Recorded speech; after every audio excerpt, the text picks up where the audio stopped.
Mesdames, Messieurs, bonsoir. Je suis ravi de vous retrouver pour cette édition de 19h sur Alizé Guadeloupe. Voici tout de suite quelques-uns des titres qui seront développés dans ce journal. Une journée pour rien dans la grève des employés de la commune de Capesterre-Belle-Eau. Les négociations prévues aujourd'hui sont renvoyées à demain. Grévistes et élus cherchent la petite bête. À Pointe-à-Pitre, le syndicat en grève présente une vingtaine de revendications. Le maire dénonce un conflit déguisé pour couvrir les manquements répétés d'un employé de la ville. La grève aussi est entrée dans sa deuxième semaine. Le conflit pose la question de la distribution de l'eau en Guadeloupe. Nous verrons l'organisation mise en place par Cap Excellence. Le journal, Ronnie Nabal. Et justement, l'invitée ce soir de notre journal sera Maggie Cellini. Elle est 9e vice-présidente de Cap Excellence, la communauté d'agglomération, conseillère communautaire en charge de la question de l'eau. Avec elle, nous parlerons de la gestion de l'eau et bien évidemment des incidences du conflit en cours sur le territoire de Cap Excellence. Mais avant, direction Capesterre-Belle-Eau, où l'issue du conflit communal ne semble pas se profiler à l'horizon. Après 2 reports, la rencontre de négociation programmée aujourd'hui ne s'est pas tenue. Durant plusieurs heures, les belligérants ont échangé par le biais du médiateur du conflit sur les conditions sine qua non à l'ouverture des discussions. À Capesterre-Belle-Eau, on joue donc aux enchères alors que les services communaux sont perturbés depuis le 30 avril dernier. Johan Charpentier-Titi nous fait le point sur cette journée. Statu quo à Capesterre-Belle-Eau. Des négociations en présence d'un médiateur devaient débuter à la caisse des écoles. Pourtant, après 4 heures de discussion, rien. Les grévistes réclament le paiement de tous les salaires du mois de mai avant d'entamer les négociations. Pour nous ouvrir la négociation, il faut que nous certifions là, nous garantit que la paye à mois de mai en intégralité, que tout le monde paye. Un préalable accepté par Joël Beaugendre, mais cette fois-ci, c'est l'équipe municipale qui pose un préalable à la négociation, à savoir l'ouverture de tous les services de la mairie. Écoutez, on va constater que la mairie soit ouverte à la population et au personnel qui voudrait travailler. Et tous les services reprendront, que ce soit les services du personnel ou autres, pour pouvoir satisfaire les besoins de cette population qui, depuis un mois, je dirais, n'a aucun retour de ce personnel que l'on paie en leur nom. Et si toutes ces conditions sont requises, nous allons effectivement entamer les négociations. Le dialogue demeure compliqué entre le maire et l'UTC-UGTG, malgré la présence du médiateur réclamé par le syndicat depuis plusieurs semaines. Cette médiation, jusqu'à aujourd'hui, on est quand même le 3 juin, n'a pas pu faire son travail correctement, sauf d'avoir des entrevues avec nous pour pouvoir effectivement déblayer le terrain, mais le syndicat venant en disant à ces entrevues qu'il n'est pas venu pour négocier, il est venu nous entendre. Et il s'agit bien là du seul point d'accord entre les deux parties. Médiateur fait travailler depuis mercredi passé, Médiateur fait en première approche avec les deux parties, ça a très bien passé à la police, mais vous savez, l'autorité reste ici position, mais nous aussi, nous montrer l'autorité que si ça reste ici, nous reste ici, nous aussi. La prochaine étape devrait donc mener à un premier pas vers la résolution de ce conflit qui dure depuis près de 6 semaines. Pour rappel, les revendications du syndicat concernent entre autres l'augmentation des plages horaires des agents de cantine ou encore la revalorisation du montant des tickets restaurants. À Pointe-à-Pitre, également, un bras de fer s'est engagé entre la municipalité et une partie des agents de la ville affiliés au syndicat SPC La Pointe. Après un préavis en date du 26 mai, ils sont entrés en grève le jeudi 2 juin pour des revendications liées à l'exercice du droit syndical et le non-respect, selon eux, d'accords signés par la municipalité. De son côté, Jacques Bangou parle de ce mouvement de protestation sur le compte d'un désaccord personnel entre le délégué syndical et l'administration communale, en l'occurrence le directeur général des services, visé par des inscriptions sur les murs de la mairie. Muriel Barline fait le point sur cette grève à Pointe-à-Pitre. Côté syndicat, on parle d'une mobilisation entamée en 2010 pour une plateforme de revendication en 20 points. Plusieurs grèves ont déjà été menées. Elles auraient à chaque fois abouti à un protocole d'accord qui n'aurait pas été respecté. La grève commencée jeudi dernier ne serait qu'une continuité. Au jour d'aujourd'hui, ce que nous demandons, c'est l'arrêt de l'injustice que le personnel subit au niveau de Pointe-à-Pitre, l'arrêt de l'injustice de la rémunération, l'arrêt de l'injustice de la carrière des agents. Il faut savoir que la carrière des agents est bafouée, que le maire ne fait pas suivre la carrière des agents comme ils doivent être suivis des faits. L'arrêt aussi de l'injustice sociale, notamment on est la seule collectivité en Guadeloupe à ne pas bénéficier de ce qu'on appelle des chèques déjeuner. Nous sommes la seule collectivité où justement il n'y a pas un COS, un comité des œuvres sociales. Aussi, nous demandons aussi que le CHSCT puisse fonctionner, parce qu'il faut savoir que le personnel qui travaille dans les écoles n'ont pas de matériel pour pouvoir exercer leur mission convenablement, c'est-à-dire faire l'entretien des écoles. Il faut savoir que c'est les agents qui achètent les produits d'entretien pour pouvoir faire le nettoyage. Pour le maire, il s'agit d'un conflit personnel impliquant Mario Varro, déguisé en mouvement de grève.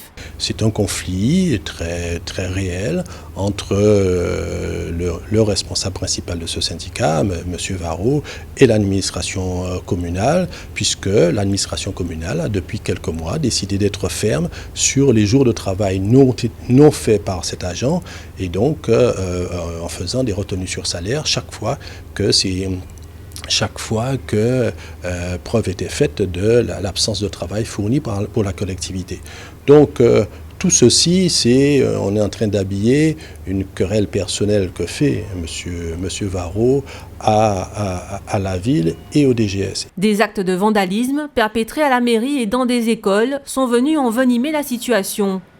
Le syndicat affirme ne pas en être responsable. Alors, concernant les actes de vandalisme, nous particulièrement, ce n'est pas notre méthode et notre style. Effectivement, nous avons entendu parler de ça. Nous ne pouvons pas dire que nous n'avons pas entendu, mais en tout état de cause, ça ne vient pas de nous. Les partis pourraient entrer en négociation dès mardi. Revenons maintenant à la question de la gestion de l'eau en Guadeloupe. La communauté d'agglomération qui regroupe les villes des Abîmes, de Pointe-à-Pitre et de Bémao dispose de la compétence relative au service public de l'eau. Cap Excellence a la charge du traitement et de la distribution de l'eau dans les robinets de son territoire. Une mission qu'elle a déléguée à la Générale des Eaux. Anne-Elisabeth Arsène nous explique l'organisation du service de l'eau à Cap Excellence. Contrairement à ceux du SIAG, les clients de Cap Excellence ne sont pas privés d'eau. La communauté d'agglomération qui regroupe les territoires des Abîmes, de Pointe-à-Pitre et de Bémao fournit l'eau à 50 000 abonnés tout en étant liés contractuellement au SIAG. D'un côté, nous achetons 12 millions de mètres cubes d'eau aux mains du SIAG et nous produisons par notre propre usine à Miquel 5 millions de mètres cubes. Donc un total pour desservir nos 50 000 abonnés, il nous faut 17 millions de mètres cubes d'eau. Donc, vous voyez donc que nous avons besoin de cette eau-là, l'eau que nous achetons au SIAG, et que quand le SIAG tousse, Cap Excellence est malade. En tout cas, dans sa compétence fourniture d'eau potable aux habitants, aux entreprises, aux administrations qui sont sur leur territoire, sur le territoire de Cap Excellence. Cap Excellence produit de l'eau potable dans son usine de traitement de Miquel. Outre Pointe-à-Pitre, il alimente plusieurs quartiers des Abîmes. Nous sommes donc ici, au cœur du système nerveux de la distribution de l'eau pour le territoire de Cap Excellence. L'eau que nous produisons sort donc de Bois-David, à 21 km, et arrive donc à l'usine de Miquel par un système gravitaire qui nous permet est traité, stocké et distribué aux abonnés. Et l'eau que nous achetons dans les mains du SIAG, les 12 millions de mètres cubes dont je vous parlais tout à l'heure, arrivent toutes traitées et est injectée directement dans le réseau de Cap Excellence, et qui nous permet donc de distribuer en année pleine les 17 millions. Le service minimum mis en place n'a pas pour l'instant perturbé le réseau de distribution d'eau de Cap Excellence. La communauté d'agglomération exerce cette compétence via la Générale des eaux. Cependant, le contrat avec ce délégataire arrive à échéance à la fin de l'année. Cap Excellence pourrait alors mettre en place sa propre régie. On vient de voir l'organisation de la distribution d'eau pour le territoire de Cap Excellence. Pour aller plus loin avec nous ce soir, Maggie Cellini, bonsoir. Bonsoir aux auditeurs d'Alizé. Vous êtes 9e vice-présidente de Cap Excellence en charge de la question de l'eau. On va parler du conflit, mais avant, revenons sur cette signature. Jeudi, au ministère de l'Outre-mer, vous avez signé cette déclaration commune qui redonne vie, on va dire, au projet de création d'un syndicat mixte unique. A priori, le président de Cap Excellence, lui, n'y croit pas trop. Moi, ce que je dirais, s'agissant de cette affaire-là et s'agissant de la question de l'eau sur le territoire, c'est que quelle que soit la forme juridique, quel que soit le nom que nous souhaitons porter à cette structure, il est fondamental que nous puissions mettre en place un système qui puisse permettre que nous puissions répondre à 900 millions à l'extrême, mais disons entre 500 et 900 millions d'euros de renouvellement de réseau sur le territoire. Je crois que la question de fond, elle est celle-là et rien d'autre. Pour ce qui est de la faisabilité de ce syndicat unique, est-ce que les différentes parties vont pouvoir se concerter pour cela, selon vous ? Il y a obligation de se concerter, il y a obligation de se mettre autour d'une table, il y a surtout obligation d'atteindre cet objectif-là. Je crois que c'est ça l'essentiel. Et quelles que soient les raisons pour lesquelles nous ne serions pas d'accord ou il y aurait des différences, parce que bien évidemment les territoires sont très différents, mais je crois qu'il faut garder l'essentiel, c'est-à-dire mettre en place une structure capable de supporter ces investissements lourds. Ça veut dire quoi? Ça veut dire entre 50 et 60 millions d'euros par an pour pouvoir renouveler les réseaux. Je vais vous donner un exemple très simple. Regardez, il n'y a pas si longtemps, on parlait encore de l'incident, de la fuite qu'il y avait sur les Saintes. Madame la présidente, Madame Borrell, qu'il faut saluer dans une telle démarche. C'est peut-être pour ça que j'ai envie de dire, est-ce que les femmes sont plus actives ou est-ce qu'elles sont capables de prendre en main les choses plus, je dirais, de manière plus ferme, puisqu'en peu de temps, la première fuite est réparée aujourd'hui. Et c'est ça qu'il faut retenir. La deuxième est déjà en prévisionnel très prochainement, ce qui veut dire d'ailleurs que ça va soulager et ça va permettre que cette fuite que nous avions, parce que nous perdions énormément d'eau dans ces 2 fuites sur les Saintes, va permettre à ce moment-là que justement le réseau soit soulagé, puisque la pression va se rétablir.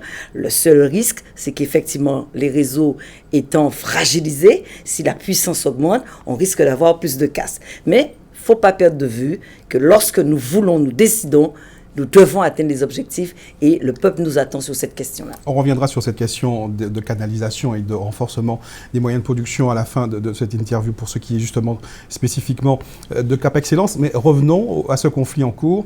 On l'a dit, on l'a vu dans ce reportage, le syndicat, le Cap Excellence achète une certaine quantité d'eau au syndicat intercommunal, donc au SIAG.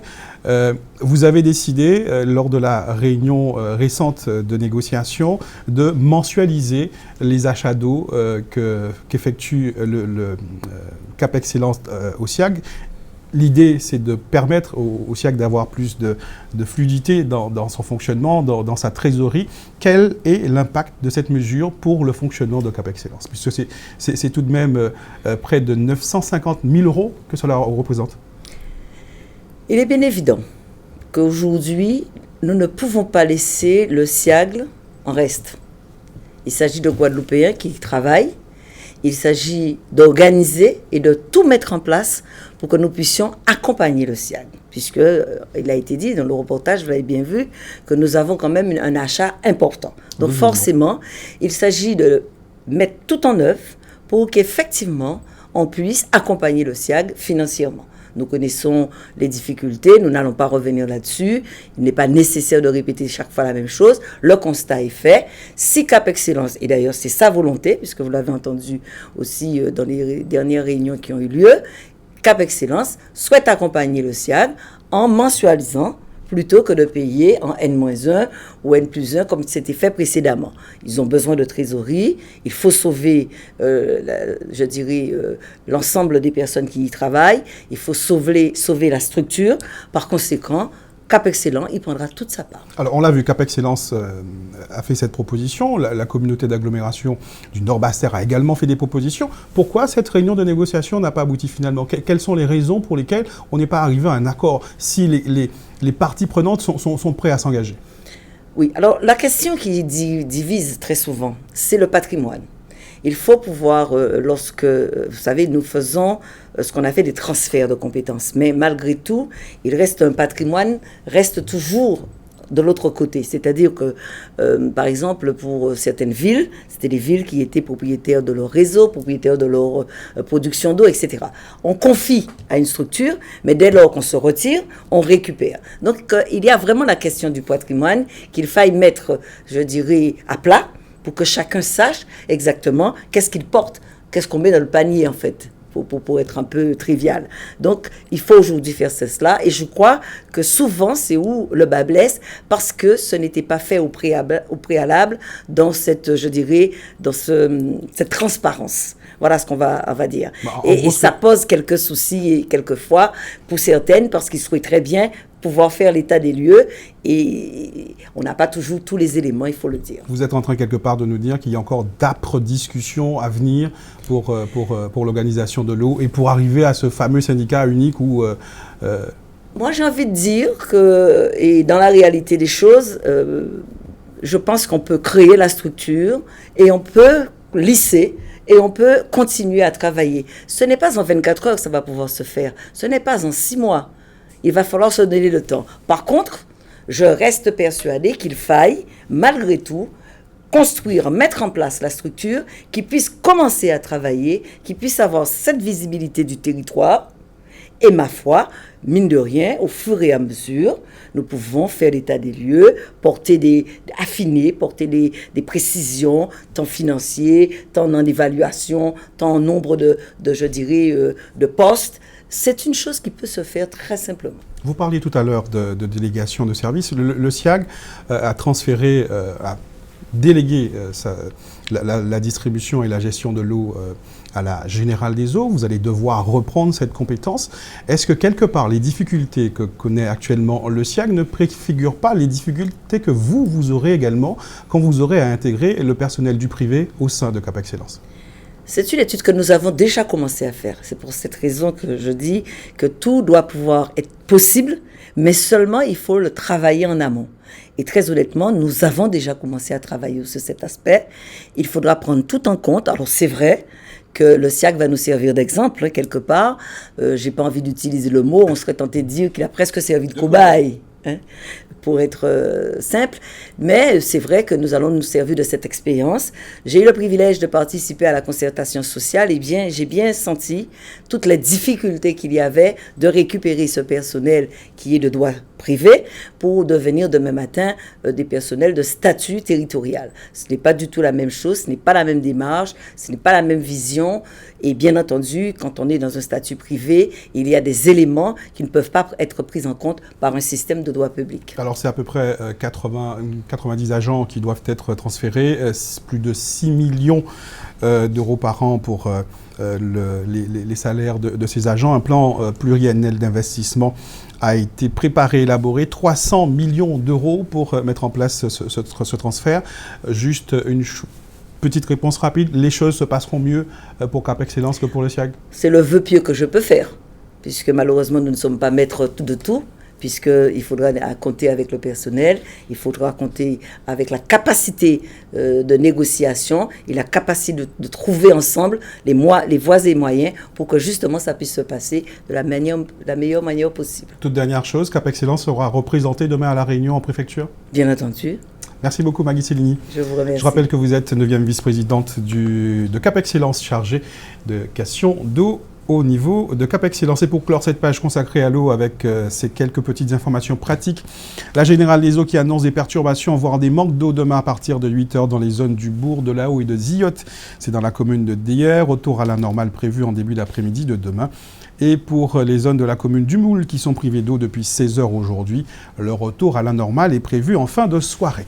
Place maintenant à notre tour d'horizon de l'actualité dans la grande région. Dans un instant, en direction à la République du Pérou qui dispose d'un nouveau président. Mais tout de suite, revenons sur l'adhésion de la collectivité de Saint-Martin à l'AEC. C'est notre rendez-vous Caraïbes. L'adhésion de Saint-Martin en tant que membre associé de l'Association des États de la Caraïbe a été ratifiée à l'unanimité des pays membres au cours du 7e sommet de l'AEC. Désormais, la collectivité de Saint-Martin, au même titre que la Martinique et la Guadeloupe, qui sont membres associés depuis avril 2014, pourra directement participer aux réflexions politiques de l'AEC et ainsi inscrire le territoire dans les actions commerciales, touristiques et de protection contre les risques naturels qui seront initiés à l'échelle caribéenne. En outre, au cours de ce sommet, les États membres ont validé la déclaration de La Havane et le nouveau plan d'action de l'AEC pour la période 2016-2018. Durant ce sommet, l'AEC a concentré ses efforts sur la coopération, avec l'objectif commun pour les États membres d'accentuer la concertation politique en coordonnant davantage leurs actions. Axé sur la promotion du développement durable de la Grande Caraïbe, le 7e sommet de l'AEC a été une réussite selon les participants, principalement en raison de son aptitude à resserrer les liens entre les États caribéens et par sa contribution au processus de revitalisation de l'association. Le candidat de centre droit, Pedro Pablo Kuczynski, 77 ans, dit PPK, emporte l'élection présidentielle au Pérou avec 50,82% des voix contre Keiko Fujimori, 41 ans, populiste de droite, après le dépouillement de près de 80% des bulletins. Candidat du milieu des affaires et des ambassades occidentales, Pedro Pablo Kuczynski recommandait à ses observateurs de surveiller le dépouillement pour qu'on ne nous vole pas les suffrages. PPK assoit ainsi sa réputation de représentant de l'élite blanche de Lima par rapport à Keiko Fujimori, implanté aussi bien dans les périphéries pauvres des villes que dans les Andes ou l'Amazonie. La divulgation d'une enquête de l'agence antidrogue américaine, la DEA, contre Joaquín Ramírez du parti fujimoriste, a porté un coup fatal aux efforts de respectabilité patiemment déployés par la candidate. Son coéquipier et mentor, José Schlimper Ackerman, a manipulé un enregistrement diffusé par les médias, ce qui a aggravé les soupçons. Le non à Keiko des manifestations de rue avant le premier et le second tour s'est doublé d'un nouveau mot d'ordre, non au narco-état. Le photographe américain Spencer Tunick, célèbre pour ses clichés de foule dénudée, a fait poser plus de 6000 personnes face au Parlement de Colombie à Bogota pour transmettre un message de paix dans ce pays déchiré par plus d'un demi-siècle de conflits armés. Vers 3 h du matin, les premiers participants ont commencé à se réunir sur la place Bolivar, dans le centre de la capitale colombienne, avant de poser nus face aux photographes malgré le froid. Dans un entretien, Spencer Tunick, qui avait réalisé sa dernière photo nue de groupe à Sydney, avait expliqué vouloir transmettre un message d'égalité, de paix et d'unité. Selon lui, la paix, c'est le paradis. Être en Colombie au moment où la vie change, avec l'espoir qu'un accord de paix soit signé, est un immense privilège, a précisé le photographe, en référence aux pourparlers menés entre le gouvernement et la guérilla des forces armées révolutionnaires de Colombie. Les photographies sont exposées au musée d'art moderne de Bogota. Tout comme la collectivité de Saint-Martin, la Guadeloupe était représentée au 7e sommet des chefs d'État de l'Association des États de la Caraïbe qui se tenait du 1er au 4 juin dernier à La Havane. Et pour représenter la Guadeloupe, une délégation de la région conduite par sa deuxième vice-présidente Marilus Panchard. Ça a été l'occasion pour eux d'envisager des possibilités de coopération avec Cuba. Les élus guadeloupéens ont également participé aux travaux préparatoires de la 8e réunion extraordinaire du Conseil des ministres de l'AEC. Parmi les points spécifiques impliquant la Guadeloupe, la création de zones du tourisme durable avec le soutien du programme Interreg 5 et la mise en place de projets portés par ce programme de coopération Caraïbe pour le développement de la pratique des langues. La saison cyclonique a débuté le 1er juin dernier et prend fin le 30 novembre en Atlantique. Comme chaque année, la préfecture est à la manœuvre pour préparer et coordonner les différents services de l'État et les services des collectivités locales. À Basse-Terre, cet après-midi, le directeur de cabinet de Jacques Billan présidait une réunion au cours de laquelle les services de Météo France ont fait notamment le bilan des phénomènes cycloniques pour 2015 et fourni les prévisions de l'activité cyclonique pour cette saison 2016. Reportage Muriel Barlagne. Après une saison 2015 peu active, marquée par 2 phénomènes majeurs, la tempête tropicale Erika, qui a particulièrement affecté l'île de la Dominique, et l'ouragan Joaquin, qui a ravagé les Bahamas, on s'apprête à vivre une saison cyclonique plutôt normale en 2016. 13 phénomènes nommés, c'est-à-dire atteignant le stade de tempête tropicale, se forment, dont 6 ouragans. Donc c'est une saison cyclonique qui n'est pas prévue ni plus ni moins active que la normale. Avec la réserve que je viens de rappeler pour la saison 2015, ça ne veut absolument pas dire qu'on peut relâcher notre vigilance avant la saison. Les services de l'État et les collectivités se préparent activement à affronter cette nouvelle saison.